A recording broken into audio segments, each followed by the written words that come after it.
Chapter 9. Papas, first head of the Church in Asia. The Nestorian Christians are the small, but venerable, remnant of a once great and influential Christian church. They are the oldest of Christian sects, and, in their better days, were numerous through all the vast regions from Palestine to China, and they carried the gospel into China itself. In the stories of Vigilantius and Patrick, a survey was made of the true church in Central Europe and in Ireland. The story of Papas, spelled Papas by Smith and Wass, Papa by Wigram, Foppas by others, takes us eastward to a vast, densely populated region which was already the home of unnumbered Christian churches. When Papas was chosen supreme head of the Church of the East in 285, no general director of an extensive Christian organization had before been thought of as far as history shows. Papas was a contemporary of Lucian, and like him, a forerunner of Patrick and of Vigilantius. From the facts related in this chapter, one can see that these latter two must have been strongly influenced in their work by the experience of Papas and the Church of the East. In the story of Papas, an attempt is made to tell when and where the Church of the East was organized. As this church arose, it was faced with strong counterfeit religions. The Church of the East is often called the Assyrian Church because it lies in the territory once called Assyria. This region stretches along the Tigris and Euphrates rivers where once were the ancient realms of Assyria and Babylon. It is often called Mesopotamia, as well as Assyria. This church is many times wrongly called the Nestorian Church. And because Seleucia, its headquarters, is only about 40 miles from the former city of Babylon, it has been termed the Church of Babylon, and also the Chaldean Church. Papas was chosen to be the head of the new organization when all the world was astir. The greatness of his vision meant much to the church in the wilderness. At the time of his election, he had been church director in the region lying around Seleucia. The creation of the new office elevated him from provincial director to the position of head over all the Church of the East. The unity abiding in that body was so strong that the directors of church provinces from Assyria to China confirmed this choice, recognizing and submitting to the supreme authority of Papas. He came to influence Syrian, or Assyrian Christianity when a leader was needed who would not only direct the growing work in the Orient, but also show how the Church of the East should relate itself to Christianity in Europe. Papas is recognized as a learned man, versed in Persian and Syrian literature. Transforming heathenism without being transformed. Only 100 years after the death of the Apostle John, the Assyrian Christians had planted their churches among the Parthians, Persians, Medes, Bactrians, Scythians, Turks, and Huns. One circumstance which made this possible was the conversion of thousands of listeners on the day of Pentecost who returned with the gospel to the Parthians, Medes, Elamites, Arabians, and dwellers in Mesopotamia. The truths of Christianity broke down entrenched polygamy among the Parthians. Their church doors were opened only to those Parthians who had but one wife. The motions of sin in the flesh vanished in the converts who walked no longer after the flesh, but after the Spirit. Among their Persian converts, they had found incest universally practiced. Fathers married their daughters, and sons took their mothers to wife. This practice was part of Zoroastrianism, the state religion. The anger of the state, as well as the wrath of the Moabs, the Magian priests, was brought down on anyone who spoke against it. All this was changed among the Christians. Preaching the high standards of the New Testament also elevated the industrial life of the Medes, Bactrians, Huns, and Scythians.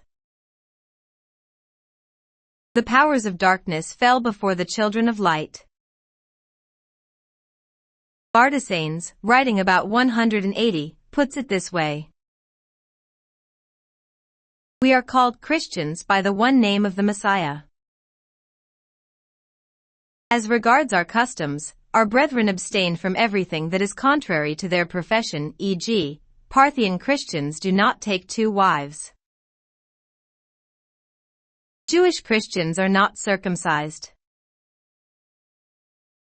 Our Bactrian sisters do not practice promiscuity with strangers. Persians do not take their daughters to wife. Medes do not desert their dying relations or bury them alive. Christians in Edessa do not kill their wives or sisters who commit fornication but keep them apart and commit them to the judgment of God.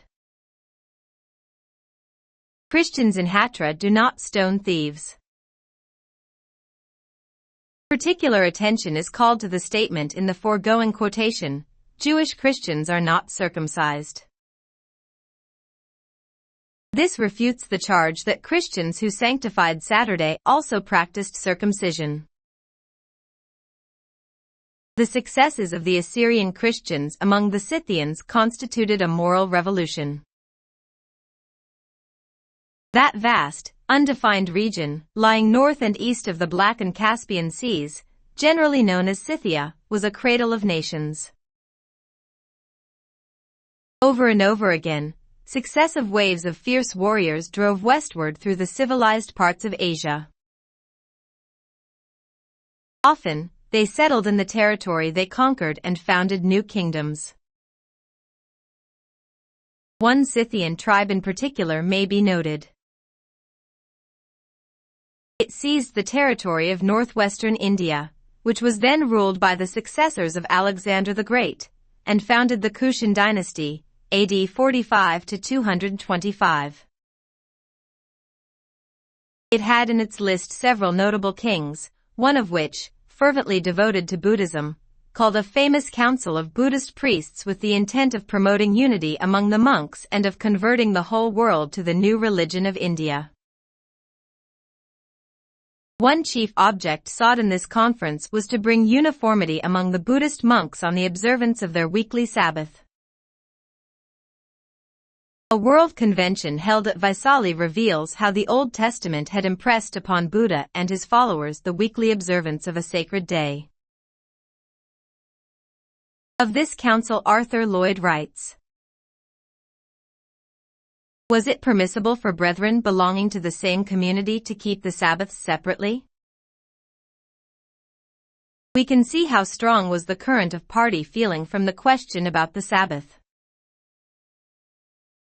The opposing parties could evidently no longer meet together for the joint celebration of the customary observances, and the tension between the monks of the caste and the West was very great.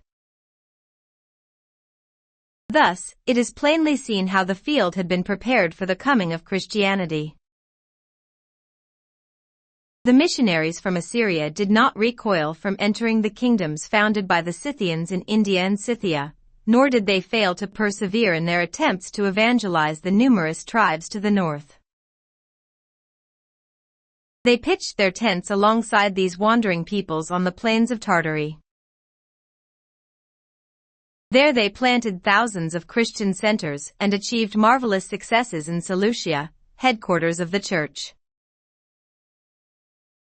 To understand the might of the Church of the East over which Papas was elected first supreme head, consideration should be given to the twin cities of Seleucia and Ctesiphon, the first center of this strong organization.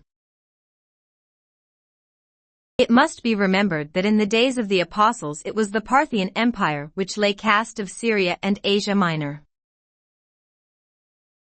This empire was destined to endure for nearly 500 years, 250 BC to AD 226. It continued long enough to see the Romans come up and subjugate the weak successors of Alexander. The Romans, however, dreaded a clash with the Parthians because of their crushing cavalry.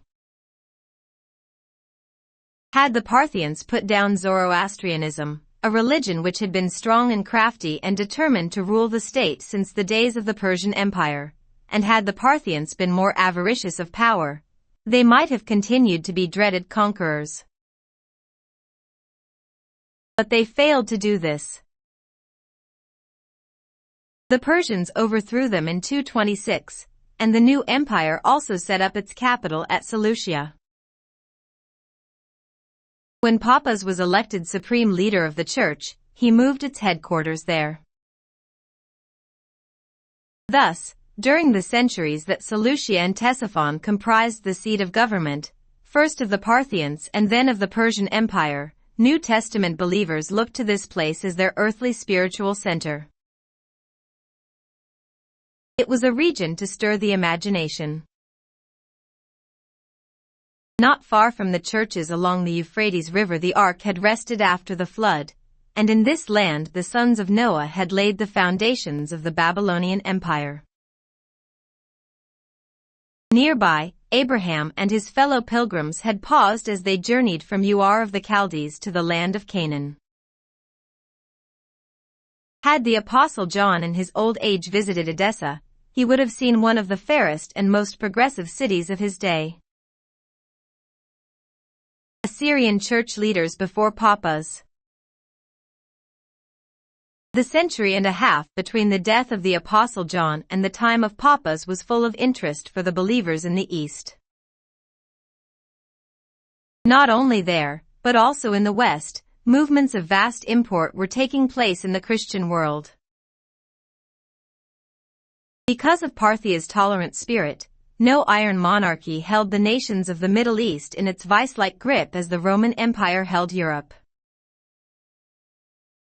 The roads were open for the youth who bade father and mother farewell as they responded to the Macedonian call. Travelers paused at the famous cities of Edessa or Arbela as they passed on their way from the Celts of Ireland to the Celts of Turkestan or Mongolia. Neither the hoarfrosts in the tableland nor the monsoons of India could restrain the zealous evangelists of the Syrian missions. In their hands they held that fountain of inspiration, the Peshitta, the Syriac translation of the Bible. Burkitt says, "The place that is occupied among English-speaking Christians by the authorized version is occupied in the Syriac churches by the Peshitta." That version was to have a circulation nearly as great as the authorized version in the West. The Christians memorized it, they recited it, they sang it. Mongolian, Manchu, Tartar, Hindu, Malay, and Filipino heard with astonishment the message as it fell from their lips. The tolerant attitude of the Parthian Empire, until its overthrow in 226, facilitated freedom of movement. No favored religion drove the state to inaugurate persecution. It is true that Zoroastrianism in its homeland of Persia proper was arrogant. Nevertheless, although it was powerful, it was not considered at this time as the imperial religion, the religio licita, of this region. The subkingdom of Adiabene, being under the Parthian Empire, was permitted to live its own life. However, the 5 successive provincial directors in this realm before Papas suffered for their faith.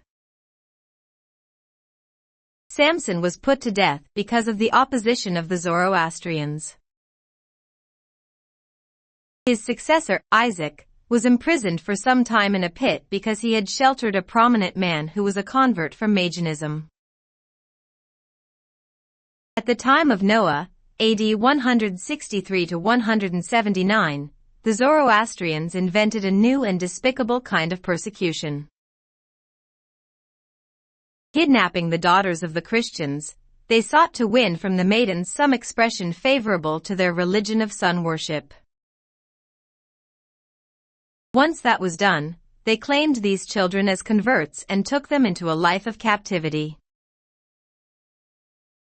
A royal decree of toleration was about to be issued when the death of the Parthian monarch frustrated its publication. The last directing pastor in Adiabene spans the closing years of the Parthian Empire. Then came the vast movement to elect a head of the entire Church of the East. There must have been considerable stir when Papas was chosen. This united action brought together spiritual leaders from many large church provinces, and thus new life and hope were brought to the believers from Syria to China. Toward the end of the 2nd century, while the Christians of the East were busily pushing the work of evangelization from Asia Minor to Scythia, they were suddenly startled by the order from Victor I, Bishop of Rome, excommunicating them. In clinging to certain practices, they followed the scriptures. They had been adverse to the novel theories and practices which their brethren in the Roman Empire had been introducing. The subtle spiritual dangers to the Trite Church in the West were more threatening than the physical dangers assailing the Church of the East. To understand this first usurpation whereby the ecclesiastical power at Rome alienated Eastern Christians, a short explanation is necessary. Separation of the churches.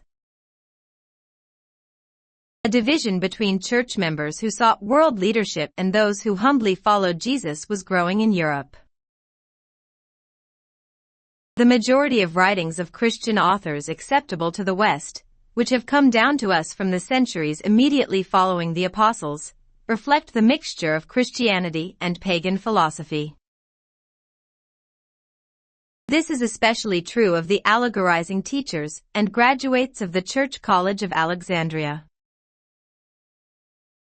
Many eminent theologians, particularly Protestant, speak against accepting the writings of the so-called Apostolic Fathers with too much authority. Augustus Niender says that they have come down to us in a condition very little worthy of confidence. John L. Mosheim testifies that they all believe the language of the scriptures to contain two meanings, the one plain, the other hidden, that they attached more value to the hidden meaning, thus throwing obscurity over the sacred writings. Archdeacon Frederick W. Farrar writes, "There are but few of them whose pages are riot-rife with errors. Their acquaintance with the Old Testament is incorrect, popular, and full of mistakes." While Martin Luther, who had studied deeply into the writings of those allegorizing, mystical church fathers, declared that God's word when it is expounded by them is like straining milk through a coal sack, Adam Clarke testifies that there is not a truth in the most orthodox creed that cannot be proved by their authority, nor a heresy that has disgraced the Romish Church that may not challenge them as its abettors. In the 2nd century, the aims of the sun-worshipping emperors and those of the Alexandrian theologians ran parallel. There was an ambitious scheme on foot to blend all religions into one of which the sun was to be the central object of adoration. Speaking of the influence of pagan philosophy on early church writers, Schaff says, "We can trace it, even in St. Augustine, who confessed that it kindled in him an incredible fire." Approving in their hearts the conciliating attitude of the pagan emperors and the mass methods of Alexandria's evangelism, the bishops of Rome decided to eclipse any public attraction which pagan festivals could offer. Seated in the empire's capital, from the height of their pedestal of influence, they determined to bring together Easter, a yearly festival, and Sunday, a weekly holiday sacred to the worship of the sun, to make the greatest church festival of the year. The controversy over Easter, which was to rage for centuries, now began. God had ordained that the Passover of the Old Testament should be celebrated in the spring of the year on the 14th day of the first Bible month. Heathenism in the centuries before Christ had a counterfeit yearly holiday celebrating the spring equinox of the sun. It was called Eos Tre from the Scandinavian word for the goddess of spring, from whence we get our word Easter. Since the resurrection of Christ had occurred at the time of the Old Testament Passover, a custom developed of celebrating it yearly, though neither Christ nor the New Testament provided for it. This rivaled the pagan spring festival. However, the 14th day of the month of the Passover could fall, as now, on any day of the week. The Eastern churches celebrated the resurrection of Christ annually, 2 days after the Passover feast. They commemorated the resurrection on whatever day of the week the 16th day of the month fell. This was in harmony with the way the Bible regulated the Old Testament Passover feast. In addition to their yearly spring festival at Easter time, sun worshippers also had a weekly festival holiday. As was previously pointed out, the first day of the week had widespread recognition as being sacred to the sun. The Bishop of Rome, seeking to outrival pagan pomp, assaulted those churches which celebrated Easter as a movable feast. He determined to force Easter to come on the same day of the week each year, namely, Sunday. By this he would create a precedent which only a devout and scholarly opposition could expose. By this he would appeal to the popular prejudices of his age, be they ever so incorrect.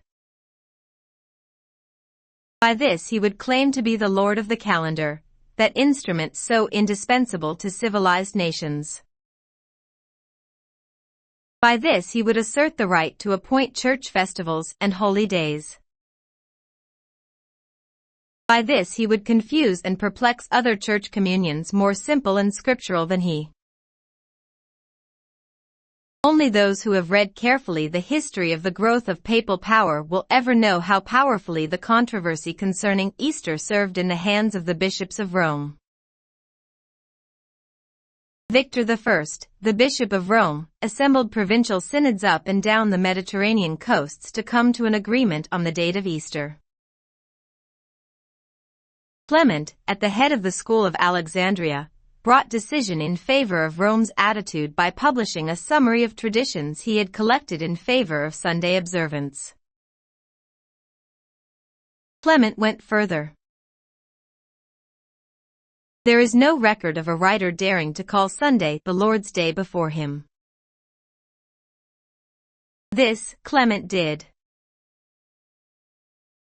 At the same time, Victor proclaimed it to all the nations around the Mediterranean. He knew that the pagans would agree to a fixed yearly spring festival and that those Christians who were becoming worldly would do the same. Therefore, he issued his decree ordering the clergy everywhere to observe Easter on the first Sunday following the first full moon after the spring equinox. A lordly command issuing from one bishop over others was something new in the world. Christian clergy, up to that time, had had their provincial synods. Generally, they had followed the decrees obtained by a majority vote in these regional gatherings. Never before Victor I had any bishop dared to pass over the head of the provincial synods to command other clergy to obey his decrees. The shock was so astonishing and the resistance to it so pronounced that the historian Archibald Bower describes this assumption of power as the first essay of papal usurpation.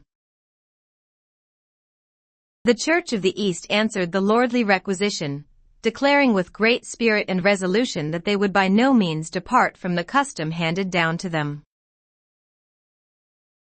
Then the thunders of excommunication began to roar. Victor, exasperated, broke communication with them, pronounced the clergy of the East unworthy of the name of brethren, and excluded them from all fellowship with the Church at Rome. Here was a gulf created between the Eastern and the Western churches, a gulf which widened as the Bishop of Rome grew in power. When Papas was elected as supreme head over the Assyrian communion, he found himself and his church anathematized, excommunicated. Zoroastrianism attacks the Church. The Church of the East, excommunicated by the West, was left alone to work out its own destiny. In addition to lying under the ban of Rome, it constantly encountered the persistent opposition of Zoroastrianism, the state religion of Persia, the home of its origin. Zoroaster was the founder of Zoroastrianism, which in its later development was called Mithraism. When the attention of a traveler in Persia today is directed to the fire temples which dot the land, he is at once convinced of the former power of Zoroastrianism. Many ruins of these famous fire temples can be found on the Iranian plains. The traveler may likewise visit Malabar Hill, Bombay, India, the well-known spot where the Parsecs, descendants of the ancient faith of Persia, dispose of their dead. His chief interest will not be in those cement towers of silence on which the vultures perch, ready to feast upon the lifeless human bodies. He may gaze instead in rapt meditation upon the temple where the robed priest sits near the sacred flame, feeding it sandalwood. The Parsis fled to India after the rapid advance of the armies of the newly born Mohammedanism had struck down the great Persian Empire. They took with them, they claim, the sacred flame. Until their exodus, Persia had been bound together by the almost invincible religion of Mitra, sun god of Zoroastrianism. With its alluring philosophy, its deities connected by interesting fantasies with the movements of the stars and planets, its sacred books, its chanted music, its intriguing mysteries, its holy days, and its white-robed hierarchy, Mithraism held sway over the Parthian and Persian empires for many centuries until its conquest by Mohammedanism in 636. It all but seized the Roman Empire in its permanent grip. Zoroaster's imitation of Bible doctrines. Historians have been astonished by the remarkable similarity between the religion of the Bible and the entrancing mysteries from the Iranian tableland. While these writers are divided over the facts concerning Zoroaster, we will present strong evidence to show that he, like other certain worldwide religious impostors, appears on the pages of the past as a counterfeiter of the Old Testament in general and in particular of the fertile visions granted to the prophet Daniel. The reader will be interested in the statements now offered. The learned Prideaux speaks plainly of Zoroaster's activities as a subordinate of the prophet Daniel, who was a prime minister of both the Babylonian and Persian empires. After discussing the different theories of superficial writers concerning this Persian religious mystic, he writes, "But the Oriental writers, who should best know, all unanimously agree that there was but one Zerdusht or Zoroasters, and that the time in which he flourished was while Darius Hystaspes was king of Persia. It must therefore be Daniel under whom this impostor served. And, no doubt, his seeing that great, good, and wise man arrive at such a height and dignity in the empire, by being a true prophet of God, was that which did set this crafty wretch upon the design of being a false one.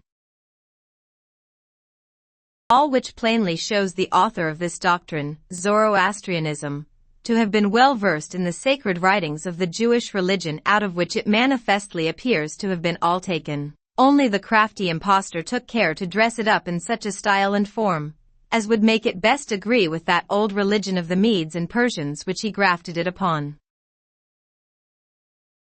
The above hypothesis is supported by the following statements from E. A. Gordon, an Orientalist of wide renown.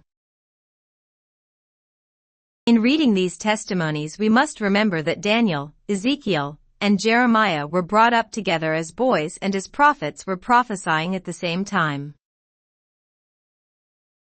Thus, we can see more clearly the possible contacts of Zoroaster with Daniel. Note that the Persian sage, Zoroaster, is said to have conferred with Jeremiah, another prophet of the Hebrew exile. In the 5th century BC, Ezekiel gives a wonderful account of the caravan traffic with Tyre in his day, which was also that of Confucius, Lao Tzu, Gautama Buddha, and Pythagoras. In answer to those historians who advocate the hypothesis that the Persian impostor was a legendary character, the Catholic Encyclopedia says the following about Zoroaster. It can no longer be doubted that Zoroaster was a real historical personage. The attempts of some scholars to represent him as a mythical being have failed, even though much that is related about his life is legendary, as in the case of Buddha. So marked is the similarity between the visions of Daniel and the dreams of Zoroaster that some biblical commentators who lean toward modernism have suggested that Daniel copied his visions from the Persian prophet.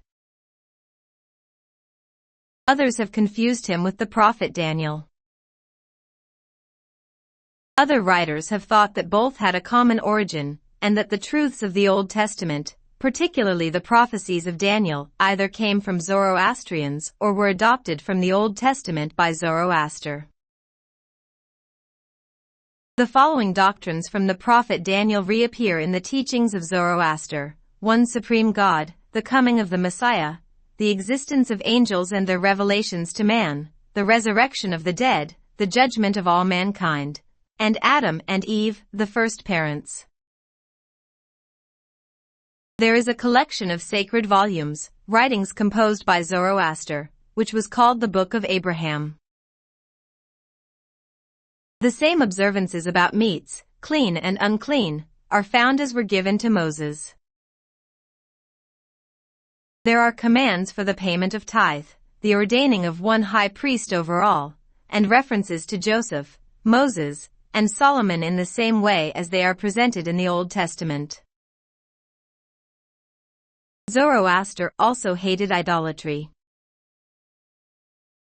As the Jews had a visible Shekinah of glory, indicating the presence of God in the temple, so Zoroaster taught his priests to behold in the sun and in the sacred fire in the fire temples, the dwelling place of their supreme God. Zoroaster also instituted a priesthood similar to the Jewish priesthood. In the larger fire temples, the priests watched in relays and fed the sacred flame throughout the 24 hours of the day. The Druidesses of pagan Ireland and the Vestal Virgins of pagan Rome, both vowed to perpetual virginity, kept the sacred temple fires continually burning for centuries. Zoroaster arranged the performance of his religion so that it was accompanied by pomp and color. The priests were arrayed in long, white robes and had tall, peaked caps upon their beads. They marched in procession on the stated days of solemn assemblies. Everything was done to make their services impressive. On these occasions libations were poured on the ground, sacred hymns were sung, and portions of the sacred writings of Zoroaster were read. For financial support they received offerings, and also possessed considerable endowments.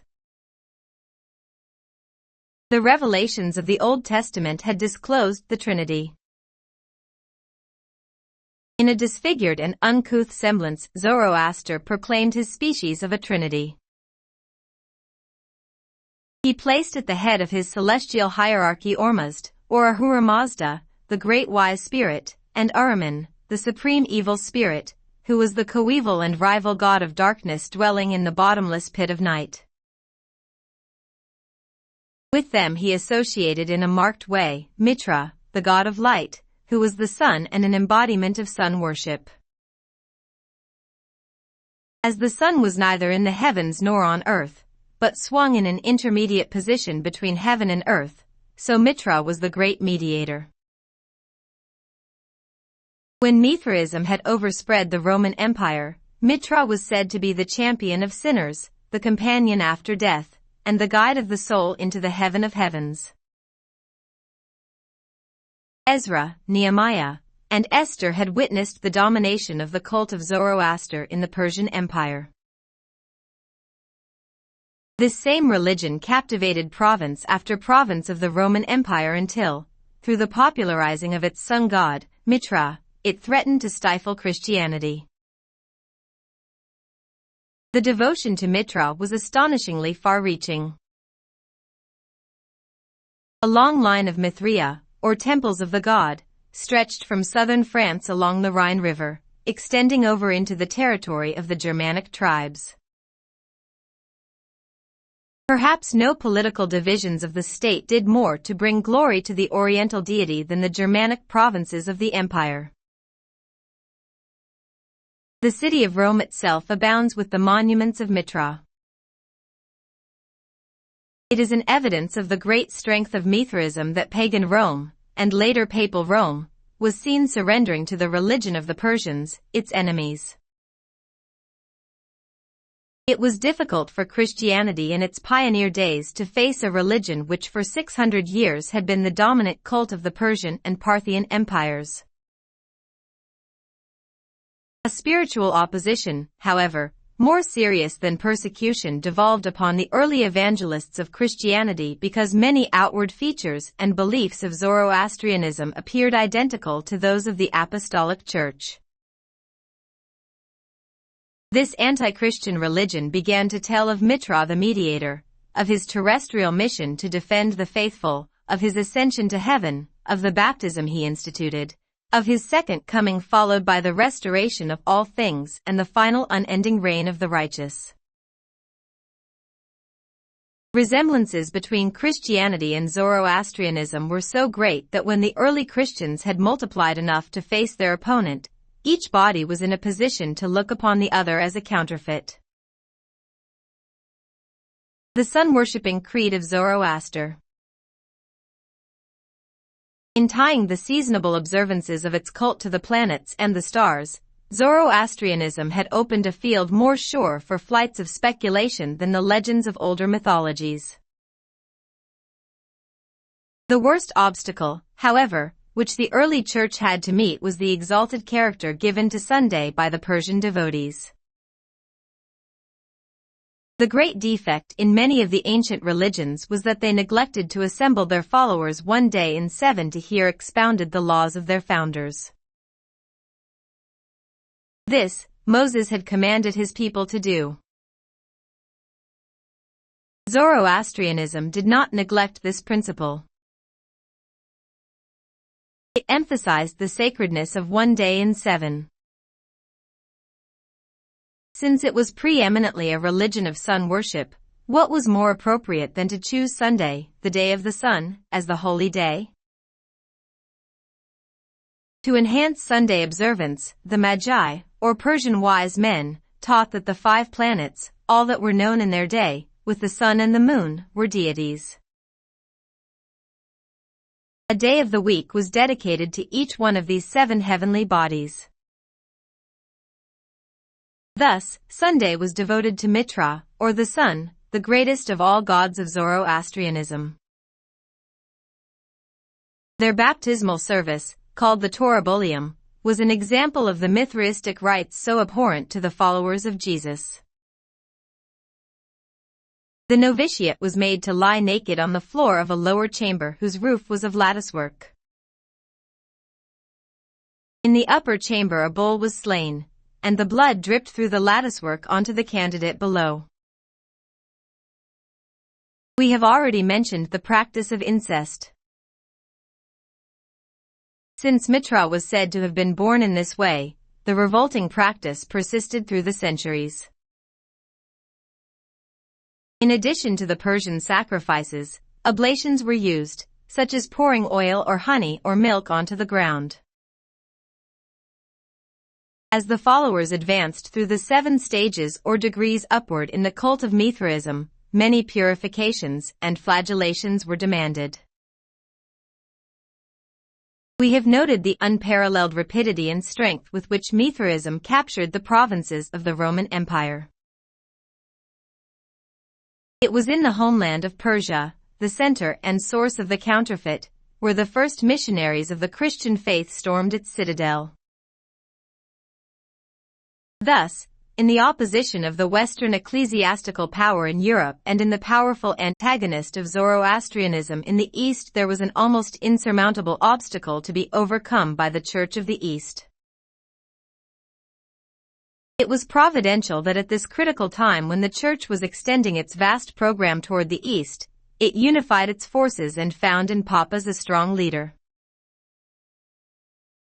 The Church meets Buddha's counterfeit. In the centuries before Christ and immediately thereafter, the civilized nations became acquainted with one another through navigation, treaties, commerce, and travel.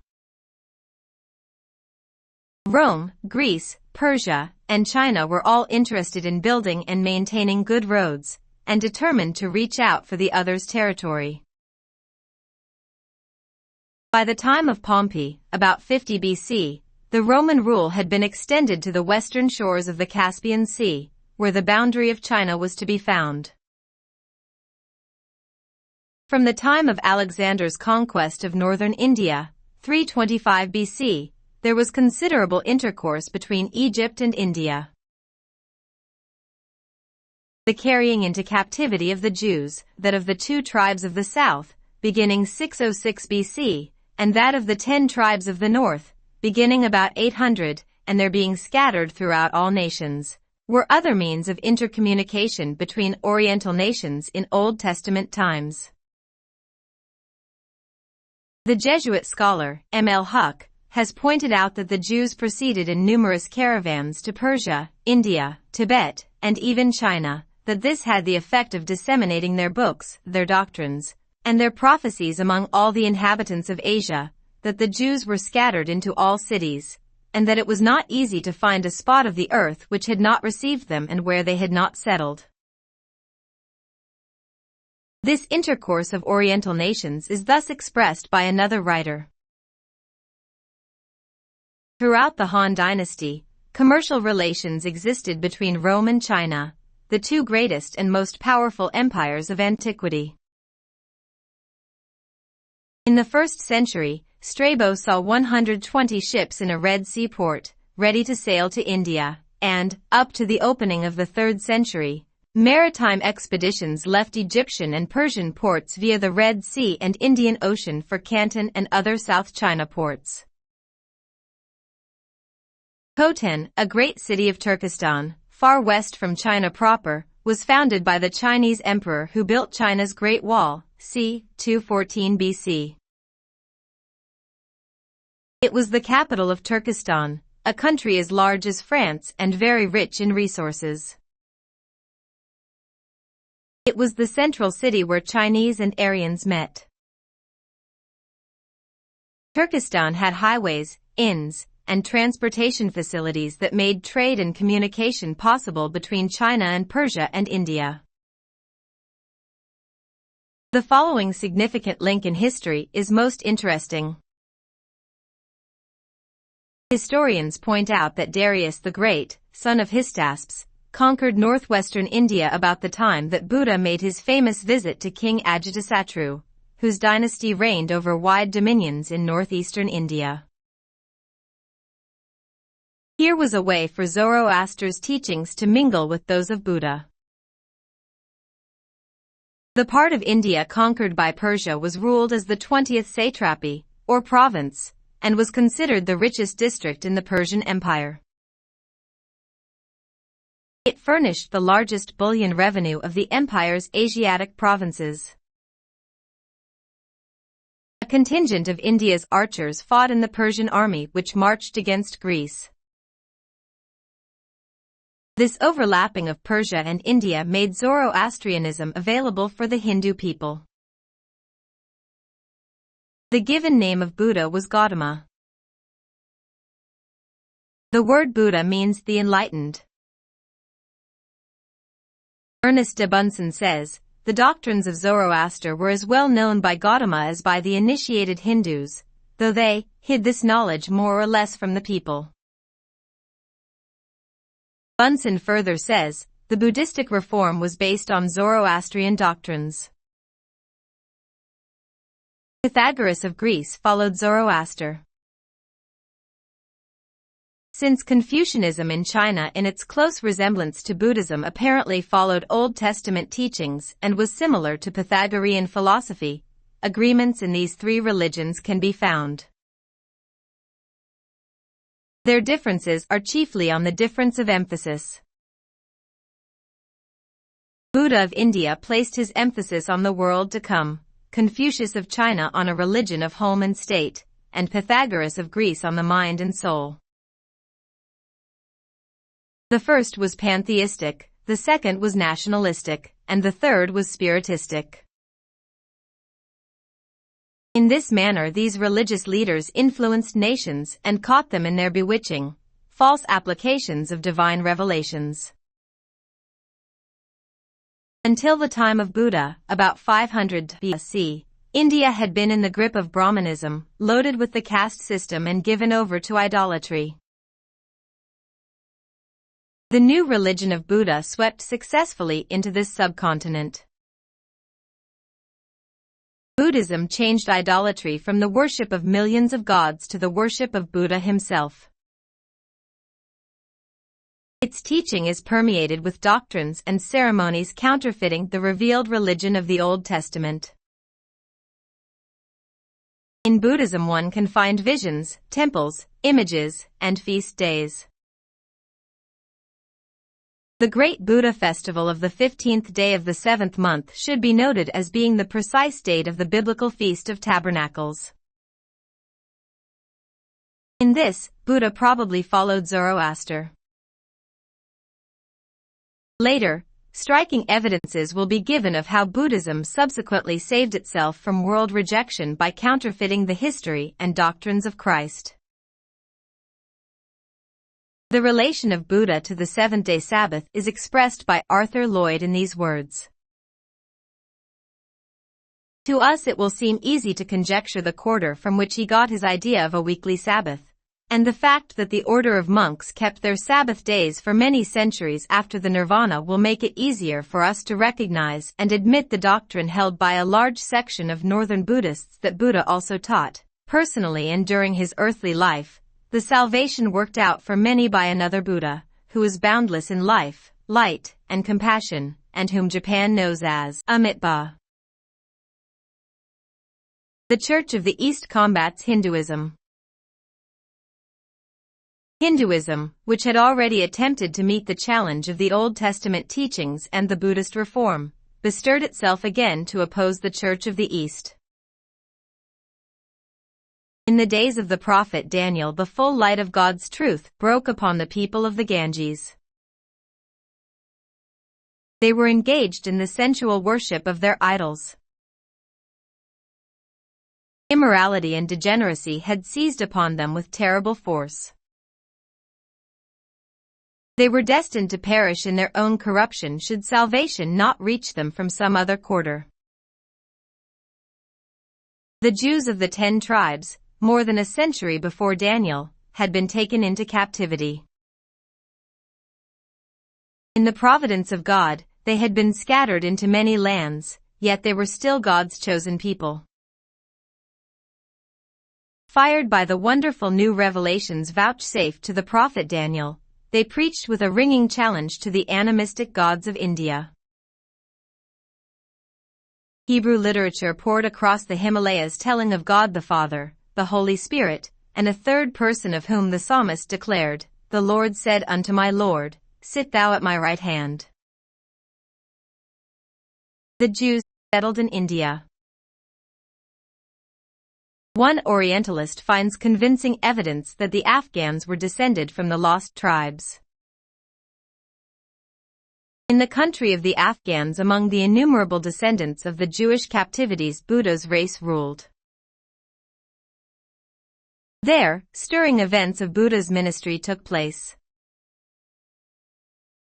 The Brahmins hastened to develop a new philosophy of the deity. Historians show that at this time, c. 500 BC, the Hindu priests changed their teachings and adopted the adorable conception of a loving heavenly Father.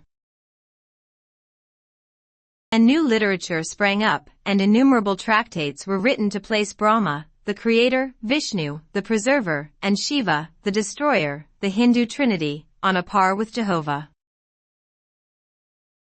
These more abstract and less materialistic concepts of religion were the beliefs of the Brahmins and the educated classes, but they left the masses to their coarse idolatry.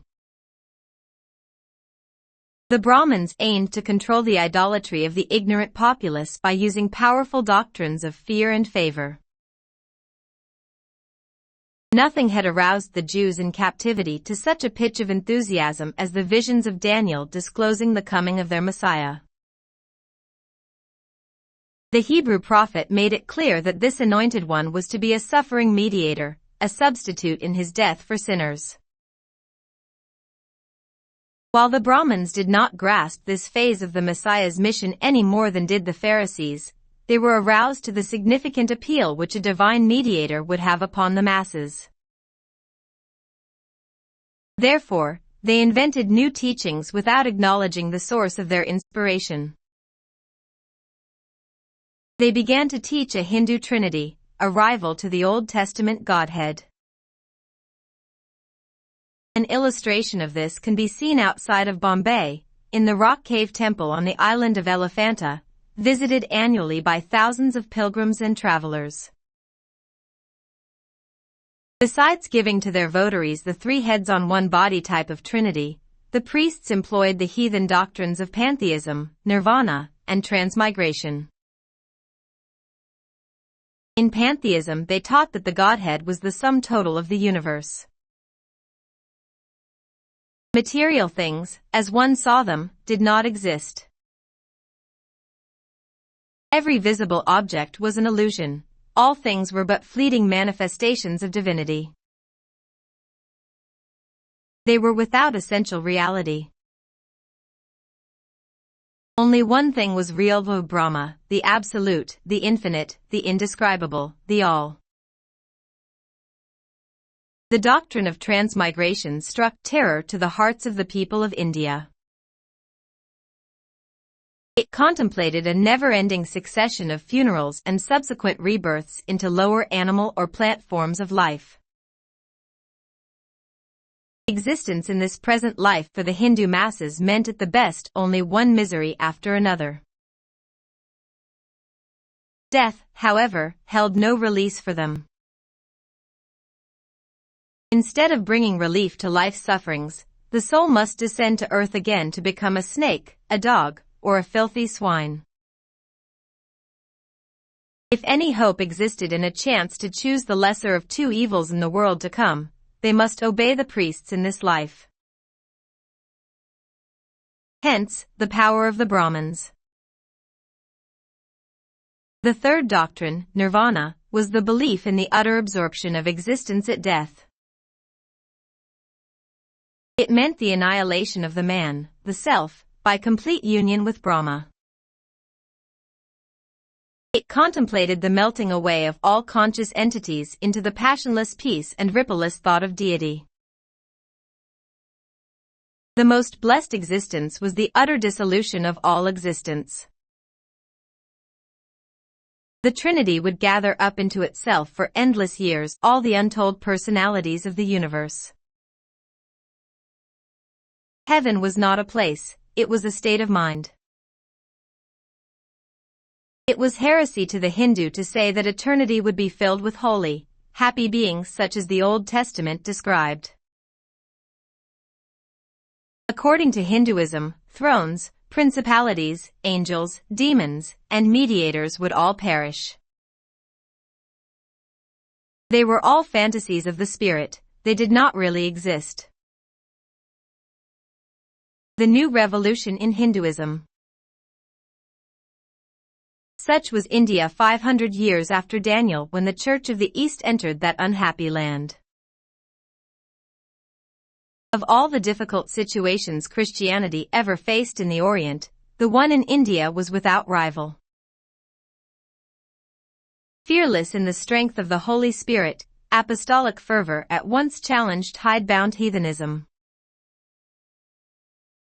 Now unified under the organization completed by Papas, the Church went forth to conquer for Christ. God gave wonderful success. With the sickle of truth, the witnesses for Jesus gleaned golden grain for the heavenly garner. Year after year, decade after decade, Christianity revealed itself as a conquering force in India. Then an amazing revolution occurred. The Brahmins awoke with a start. They realized that new truths were wrenching their power from them. They doubtless reasoned thus, "Why sit we here as fools? Have we not seen the Church at Rome in the West build up a successful rival to the New Testament Church?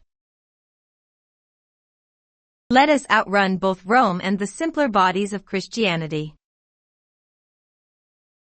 Let us fabricate such a dazzling scheme of imitation that all other religions, even our own former teaching, will be completely eclipsed." Then about 600 they invented the Krishna legend, and in support of it they falsified their chronology. The power of the gospel to challenge error is revealed in the stirring among the Hindu leaders. The pagan priests were aware that it meant the end of their power unless they fabricated new weapons. Success depended upon their ability to imitate. They must make the same powerful appeals to the human emotions which for the first time had been brought to the world through Jesus Christ. They must revamp their religious duties and copy or counterfeit the services of the true church. To build a defense against the gospel, they were obliged to do three things. First, they must invent a god of their own who entered a human body. This could compete with the story of the birth of Jesus in the flesh, which was winning hearts everywhere. Secondly, they must give this counterfeit Messiah a name similar to Christ, with similar events of his life and parallel teachings. Thirdly, they must arrange their chronology with Hindu astronomy to throw the date of this fabricated incarnation centuries previous to the birth of Jesus in order to make Christianity appear to have been copied from Hinduism. New literature was provided to give success to the venture. The deity they chose to incarnate was Krishna, a name much like that of Christ. Books written by pagans, previous to the coming of Christianity, had told of the descents of the gods among men. These, however, had been simply the manifestation of some part or some attribute of the divinity. The new doctrine of incarnation which now sprang up produced a complete round of literature and theology concerning the wondrous birth of Vishnu, the supreme deity, who came in human flesh under the name Krishna. He descended in all the fullness of the Godhead, so much so that Vishnu is sometimes confounded with Brahma, the latter becoming incarnate in Krishna as the very supreme Brahma. Many epics were written to glorify the exploits of this God who had descended to share the joys and sorrows of humanity. In the hearts of millions, Krishna has come to occupy the place of Vishnu himself. Even as Christians may direct their prayers to Christ instead of to God, so Hindus may direct their prayers to Krishna rather than to Vishnu, the supreme deity. Great credit is due to John Bentley who, in 1825, detected this fraud of the Brahmins after it had been accepted for 1200 years. The similarity between the name of Christ and Krishna had long been noticed. Writers had listed the many agreements between the events of Christ's birth and life and those of Krishna. When later translations of Hindu literature were published, thinkers were puzzled over the many startling similarities between the teachings of the two religions. The priests of India who claimed that the incarnation of Krishna was 600 years before Christ, loved to boast that the New Testament was built out of the Hindu epics. Bentley solved the mystery. He obtained from the Brahmins the horoscope of Krishna, who, they said, was born at midnight of March 25th, and also the positions of the sun, the moon, and the 5 planets among the heavenly constellations. This keen Englishman, skilled in the mathematics of astronomy, proved conclusively that the earliest date which could be claimed for the birth of Krishna was August 7, AD 600. Subsequent writers on Hinduism have felt Bentley's findings worthy of consideration. The following interesting details concerning Krishna are given by McClintock and Strong.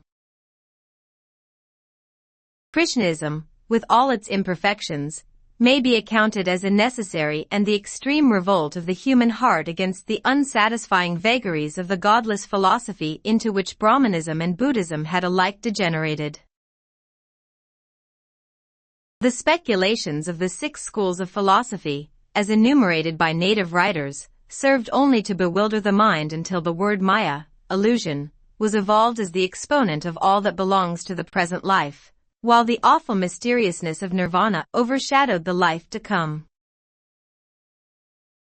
Man's nature asks for light upon the perplexed questions of mortal existence, but at the same time demands that which is of more moment, an anchorage for the soul in the near and tangible. On the other hand, the Puranas disclose with regard to Krishna a human life, when considered from the most favorable standpoint, discreditable to the name and nature of man. It is a tissue of puerilities and licentiousness. The miraculous deeds of Krishna were rarely for an object commensurate with the idea of a divine interposition. His associations as a cowherd, Gopala, with the gopis, females, in which capacity he is most popular as an object of adoration, are no better than the amours of classic mythology. At the time the Brahmins invented the Krishna story, there was no opposing power in India strong enough to prevent them from creating the fraud. The Dark Ages were settling down on Europe.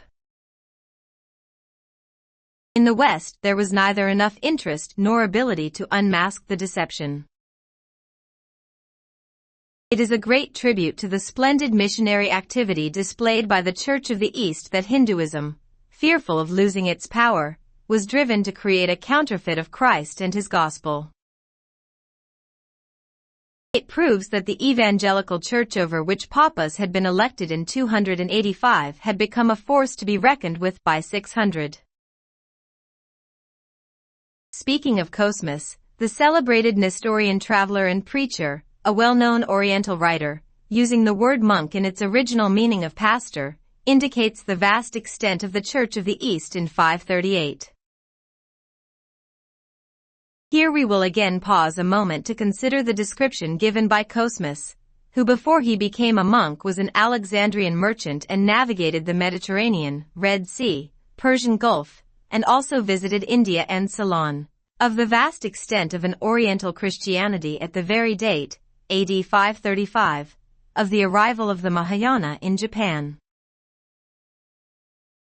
He declares that churches with a complete liturgy were then to be found in Ceylon, Malabar, Socotra, and NW India, apparently identical with the St. Thomas Christians, ministered to by bishops and priests sent from the Patriarch of Seleucia, also in Bactria and amongst the Huns, in Mesopotamia, Scythia, etc. In the story of Papas, we have seen the forces with which the Church of the East contended. Yet against all these powerful enemies the Church under the organization begun in the days of Papas was triumphant.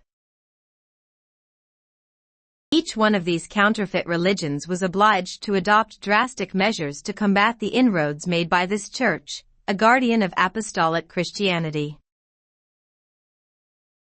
God greatly blessed the Church of the East and preserved it for centuries until it had accomplished its mission.